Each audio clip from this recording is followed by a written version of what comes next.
Instead of relying on a timer, try learning the signs of when baked goods are done. For creme brulee, too much wobble and it doesn't set. A slight wobble in the middle is perfect, and when it's completely firm, it curdles. Instead of relying on a timer, try learning the signs of when baked goods are done. For brownies, if the toothpick is completely wet, it's still raw inside.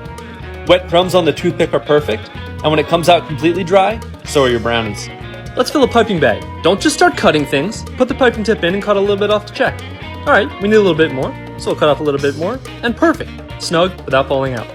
Now, roll the bag over your hand and use a spatula to fill it up. Once it's full, bring the bottom of the bag over the top and squeeze it down. There's a little bit stuck in the bag, so you don't want to waste that. Use a plastic scraper, push that down, and perfect. No waste, twist, and ready to go.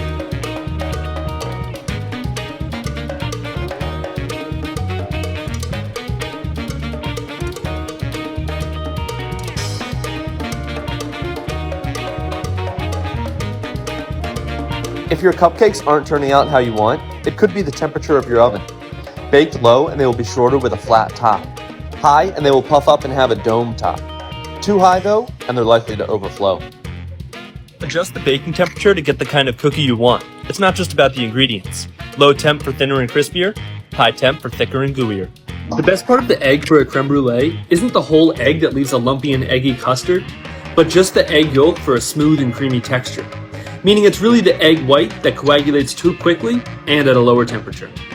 Baking cookies immediately after mixing the dough will give a cookie that spreads more for a thinner and crispier final result. The more you give the dough time to rest in the fridge after mixing, the more you allow the flour to fully hydrate and the butter to solidify. This will give a cookie that spreads less and has a thicker and gooier center. Never waste any filling. Use a plastic scraper to push it down and keep everything nice and neat. Depending on how you use sugar, you can get different textures of caramel. For a sauce, heat sugar, corn syrup, and water to an amber color before adding warmed cream and butter and finishing it off with salt. For chewy caramels, also include sweetened condensed milk and stir continuously until the mixture reaches 240 degrees Fahrenheit. And for brittle, when the sugar starts to caramelize, add peanuts and wait until it reaches an amber color. Then finish with baking soda and watch the mixture foam up for a crisp and airy texture. The purpose of folding and baking is to gently mix, usually without deflating air that has been whipped into the batter. Underfolded though, and the end result will be irregular and have visible streaks. The batter is perfectly folded as soon as the mixture is homogeneous and will bake up tall and fluffy.